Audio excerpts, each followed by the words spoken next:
Assalamualaikum warahmatullahi wabarakatuh. Perkenalkan, nama saya Hilatul Aini dengan NIM 66702-197. Saya berasal dari kelas 4B Ilmu Pemerintahan Universitas Sultan Ageng Tirtayasa.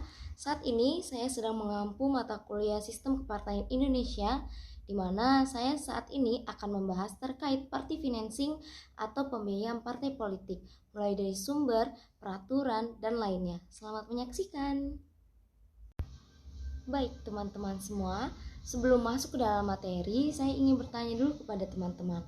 Apakah teman-teman tahu ketika pesta demokrasi pasti banyak dong kampanye-kampanye? Lalu banyak juga baleho-baleho yang tersebar di sepanjang jalan. Lalu juga ada sekretariat dari partai-partai di negara Indonesia yang sering kita temui. Lalu apakah teman-teman tahu dari mana saja sih pembiayaan atau dana terkait hal tersebut yang tersebar luaskan di negara kita, yaitu negara Indonesia? Oleh karena itu, di sini saya akan membahas terkait sumber pembiayaan partai politik, di mana ada 3 sumber pembiayaan partai politik yang hadir di dalam lingkungan kita. Yang pertama adalah iuran anggota, yang kedua sumbangan yang sah, dan yang ketiga adalah bantuan pemerintah APBN ataupun APBD kalau di daerah. Di mana iuran anggota adalah sumber keuangan utama atau dasar di dalam sebuah partai politik yang bersifatnya wajib. Dan tiap partai politik dan tiap kadernya berbeda-beda nominalnya sesuai dengan ADART-nya masing-masing partai tersebut. Lalu yang kedua adalah sumbangan yang sah, di mana sumber ini berasal dari anggota partai politik secara sukarela, perseorangan, kelompok ataupun perusahaan yang telah dijelaskan oleh Undang-Undang 1945 nomor 2 tahun 2011. Dan yang ketiga yaitu bantuan pemerintah APBN ataupun APBD, di mana pembiayaan partai politik bersumber juga dari pemerintah. Pembiayaan tersebut, dana yang dialokasikan kepada partai politik itu dihasilkan melalui bayaran pajak dari masyarakat Indonesia sendiri dan dialokasikannya berdasarkan suara ataupun kursi dari para anggota parlemen ataupun peserta yang mengikuti pemilihan umum atau pesta demokrasi, dan dialokasikan selama 1 tahun sekali, yang akhirnya mereka melakukan LPJ di setiap tahunnya. Oke, hal tadi adalah sumber-sumber pembiayaan partai politik. Lalu subsidi-subsidi tersebut itu dikemanakan sih, atau subsidinya itu terbagi menjadi apa sih? Menurut jurnal yang saya baca dari Ingrid van Biezen, beliau menjelaskan terkait rules and regulation of party financing, di mana ada 4. Yang pertama adalah subsidizing election expenditure, yang kedua adalah subsidizing routine activity, yang ketiga adalah subsidizing parliamentary group, dan limitations and probity. Oke, kita mulai bahas satu persatu. Yang pertama adalah subsidizing election expenditure, di mana di negara Spanyol subsidi pemilu dialokasikan berdasarkan suara pada pemilu yang diperoleh dari masing-masing partai. Dan di negara Portugal sendiri, subsidi tersebut dihasilkan 20% dialokasikan kepada secara merata terhadap seluruh partai di negara Portugal. Lalu juga 80% sisanya dialokasikan dan dibagi rata secara proporsional dari hasil pemilu yang diperoleh oleh setiap partai-partainya. Di negara Indonesia sendiri hampir sama dengan negara-negara sebelumnya. Pembiayaan partai politik berasal dari jumlah suara atau jumlah kursi yang mereka ambil saat pemilihan umum, dan sudah tertera dalam peraturan pemerintah tentang bantuan partai politik. Nominalnya tiap tahun berbeda-beda sesuai APBN masing-masing. Oke, yang kedua adalah subsidizing routine activity. Di negara Spanyol, pendanaan ini ditentukan oleh pemerintahan dan masuk ke dalam anggaran tahunannya. Dan undang-undang menetapkan metode alokasian di negara Spanyol sendiri adalah 1/3 dari jumlah kursi dan 2/3 dari jumlah suara setiap partainya. Lalu di negara Portugal sendiri, awalnya subsidi ini dialokasikan kepada partai yang memiliki minimal 1 anggota parlemen untuk mendapatkan subsidi rutin ini. Tetapi sekarang sudah berubah teman-teman, yaitu syaratnya untuk mendapatkan pengalokasian bantuan ini adalah 50.000 suara tiap partainya pada pemilihan umum. Di negara Indonesia sendiri, subsidi ini masuk dalam anggaran tahunan dan berdasarkan dari jumlah kursi dan suara, dan dialokasikannya untuk pendidikan partai politik di masyarakat dan operasional partai. Lanjut, yang ketiga adalah subsidizing parliamentary group, di mana subsidi ini dialokasikan kepada kelompok-kelompok parlemen, dan di negara Spanyol sendiri serta Portugal pada jurnal Ingrid van Biezen menetapkan bahwa setiap kelompok parlemen menerima jumlah uang yang sama dengan jumlah yang ditetapkan dan dialokasikan untuk setiap kursi di lembaga legislatif atau badan legislatif. Dan di negara Indonesia sendiri, untuk subsidi parlemen ini dialokasikan untuk menunjang menyelenggarakan kegiatan dan kapasitas dari keprofesionalan setiap anggota parlemen, seperti kegiatan kajian, lalu studi banding, lalu bimbingan teknis, lalu serta sarana dan prasarana lainnya yang menunjang anggota parlemen sendiri. Tetapi memang di negara Indonesia sendiri uang dari subsidi tersebut tidak diberikan sebenarnya kepada anggota parlemen. Lanjut, yang keempat menurut jurnal Ingrid van Biezen adalah ada limitation and prohibiti, di mana di negara Spanyol serta Portugal ini memiliki undang-undang ataupun peraturan yang membahas tentang perbatasan atau larangan pembiayaan partai politik dan juga membatasi terkait pengeluaran pembiayaan pemilunya. Dan di negara Indonesia pun adalah teman-teman terkait undang-undang yang membatasi subsidi ataupun pembiayaan partai politik lainnya. Lalu membatasi juga penerimaan bantuan tetapi tidak tertulis mengenai pengeluarannya yang tertulis di 4 undang-undang yang telah diamandemen. Berikut saya akan memberikan contoh dari peraturan sumber keuangan partai politik dalam 4 undang-undang di negara Indonesia. Oke, bisa dilihat pada tabel 1 ini terkait peraturan sumber keuangan partai politik dari 4 undang-undang. Kita langsung ke Undang-Undang Nomor 2 Tahun 1999. Dijelaskan sumbernya itu ada 3, yaitu iuran anggota, sumbangan yang sah, dan dari anggaran pemerintahan itu sendiri. Lalu batasan dari sumbangan ialah perorangan itu maksimal 15 juta. Lalu perusahaan itu maksimal 150 juta sesuai dengan pasal 18 pada tahun 1999 itu sendiri. Dan penerimaan bantuan negara itu yaitu partai politik yang memperoleh suara dari pemilu sesuai dengan pasal 12 ayat 2. Lalu batasan pengeluarannya juga tidak ada pada Undang-Undang Nomor 2 Tahun 1999 ini. Oke, lanjut ke Undang-Undang Nomor 31 Tahun 2002, di mana sama sumbernya itu dari 3, yaitu iuran anggota, sumbangan yang sah, dan bantuan anggaran dari pemerintahan. Lalu perbedaannya ialah batasan sumbangan, yaitu pada undang-undang ini dijelaskan perorangan dan non-anggota parpol maksimal memberikan sumbangan sekitar 200 jutaan, lalu perusahaan itu sekitar 800 jutaan.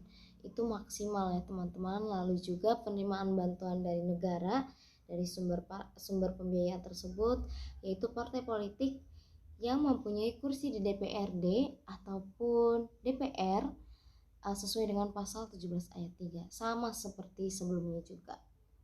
Dan batasan pengeluarannya itu tidak terterakan. Oke, lalu pada Undang-Undang Nomor 2 Tahun 2008 sama terkait sumbernya itu ada 3, yaitu dari iuran anggota, sumbangan yang sah, dan dari APBD ataupun APBN, sama seperti tapi sesuai dengan pasal 34 ayat 1. Perbedaannya hadir di dalam batasan sumbangan sendiri, di mana dalam hal ini ada poin A, perseorangan anggota partai diatur dalam ADART parpolnya masing-masing, dan yang bukan anggota partai itu maksimal memberikan sumbangan sebesar 1 miliar. Dan lalu kepada perusahaan itu memiliki maksimal sebesar 4 miliar yang tercantum dalam pasal 35 ayat 1. Dan juga untuk penerimaan bantuan dari negara itu sama ya, sama-sama dengan perolehan suara di dalam pemilihan umum.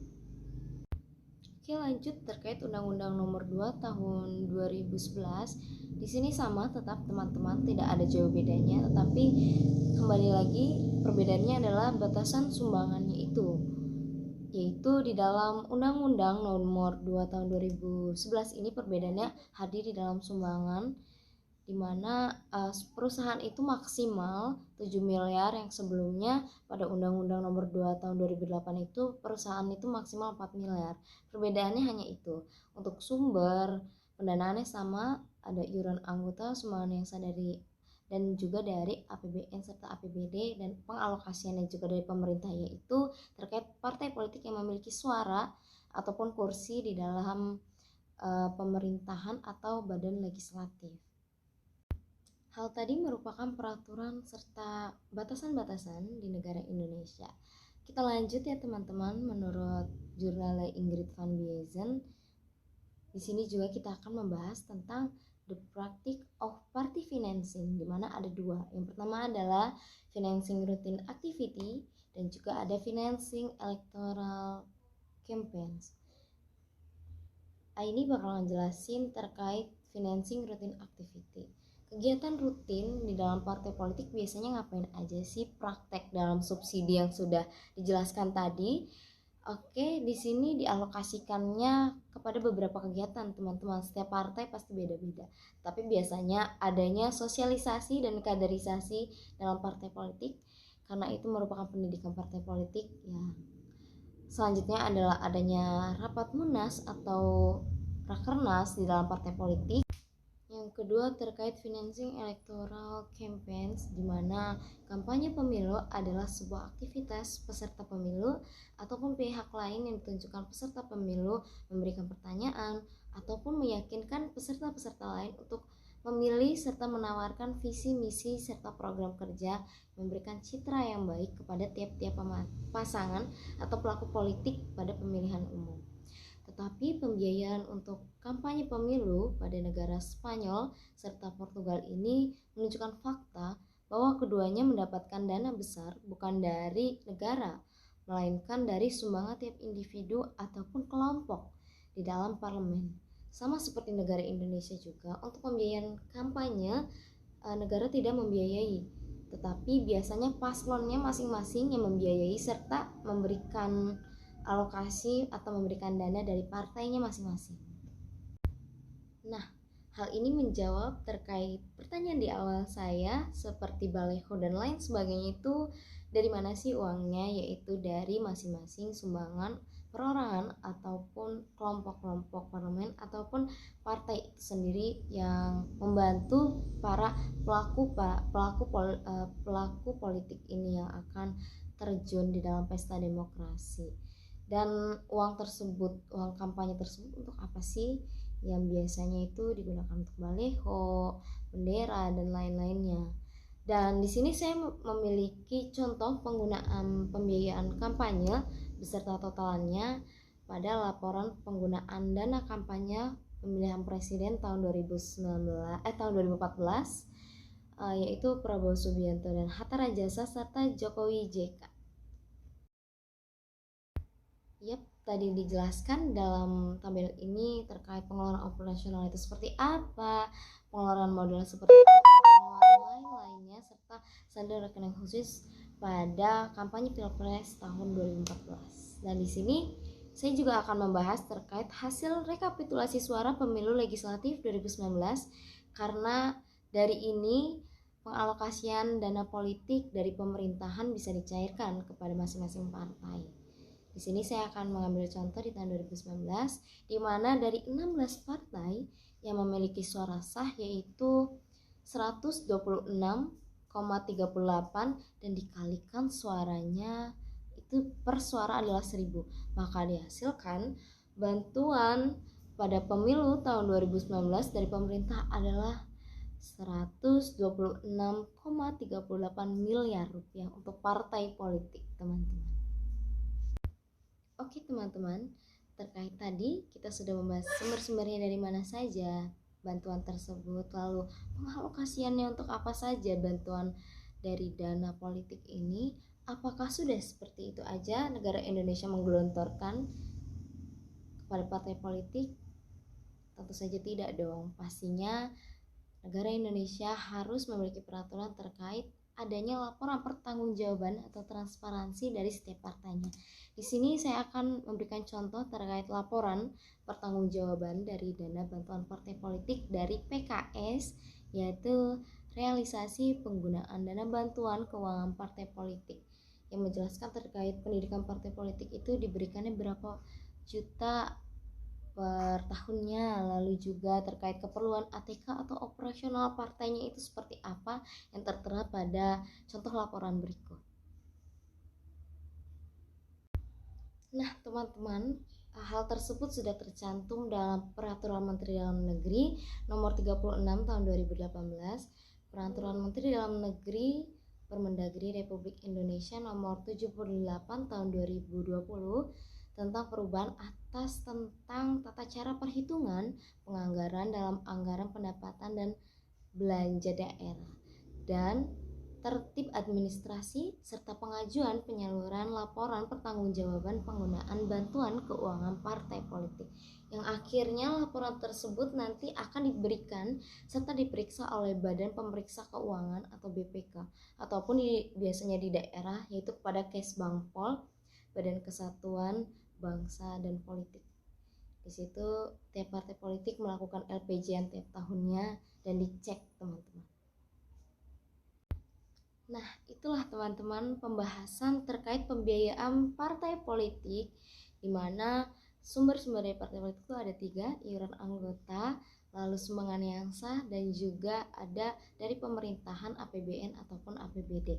Lalu menurut Ingrid Van Biezen ada juga rules and regulation of party financing yang terbagi menjadi 4, yaitu subsidizing election expenditure, lalu subsidizing routine activity, lalu juga subsidizing parliamentary group, dan limitation and prohibiting. Lalu juga ada terkait the practice of party financing terbagi menjadi 2, yaitu financing routine activity dan juga financing electoral campaign. Dan juga biasanya di negara manapun pembiayaan tersebut dialokasikan berdasarkan jumlah suara, dan pastinya tiap tahunnya melaporkan partai politik itu terkait pengalokasian dan laporan pertanggungjawabannya. Mungkin itu saja yang bisa saya sampaikan terkait pembiayaan partai politik atau party financing. Semoga kita semua bisa saling belajar satu sama lainnya terkait hal ini. Kurang lebihnya mohon maaf. Wassalamualaikum warahmatullahi wabarakatuh.